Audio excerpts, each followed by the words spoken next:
Sen baxtsizman deb o'ylamagin. Hayot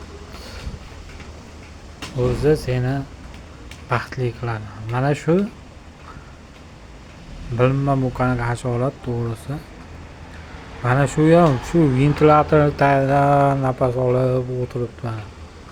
Qaranglar, ventilyator bunday shabada bo'lsa, mana shu jonzot ham baxtli yashashga harakat qilyapti. Qaranglar. Hozir tashqari havo dim. O'ta. Tashqari bilmam necha issiq. Ancha issiq. Shu ham men bilan birga 1 soatdan beri o'tiribdi. Shabada yeb. Shuning uchun odam baxtsizman deb o'ylamash kerak. Faqat baxtliman desagina baxtli bo'lsa kerak.